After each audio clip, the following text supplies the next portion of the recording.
to improve, and the task of reforming Europe does not end with last week's agreement.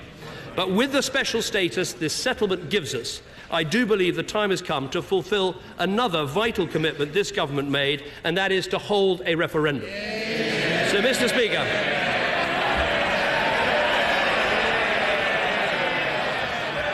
Speaker, I am today commencing the process set out under our Reformation Act to propose that the British people decide our future in Europe through an in-out referendum on Thursday, the 23rd of June. The Foreign Secretary has laid in both houses a report setting out the new settlement the government has negotiated. This fulfils the duty to publish information set out in Section 6 of the European Union Referendum Act, and as the Cabinet agreed on Saturday, the government's position will be to recommend that Britain remains in a reformed European Union. Now, Mr. Speaker, this is a vital decision for the future of our country, and I believe we should also be clear that it is a final decision. An idea has been put forward that if the country votes to leave, we could have a second renegotiation and perhaps another referendum. Mr. Speaker, I won't dwell on the irony that some people who want to vote to leave apparently want to use a leave vote to remain, but such an approach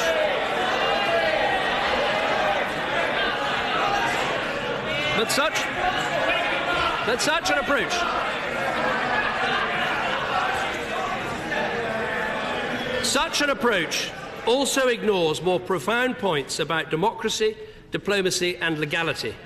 This is a straight democratic decision, staying in or leaving, and no government can ignore that.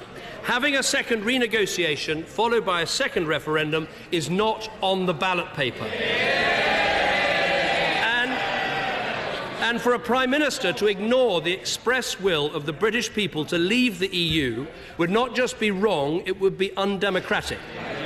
On the diplomacy, the idea that other European countries would be ready to start a second negotiation is for the birds. Many are under pressure for what they have already agreed. Then there is the legality, and I want to spell out this point for the House carefully because it is important. If the British people vote to leave, there's only one way to bring that about, and that is to trigger Article 50 of the treaties and begin the process of exit. And the British people would rightly expect that that should start straight away. Let me be absolutely clear about how this works.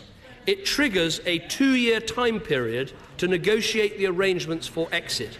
At the end of this period, if no agreement is in place, then exit is automatic unless every one of the 27 other EU member states agrees to a delay.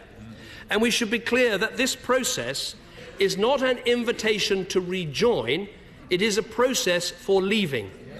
Sadly, Mr. Speaker, I have known a number of couples who've begun divorce proceedings, but I do not know of any who've begun divorce proceedings in order to renew their marriage vows.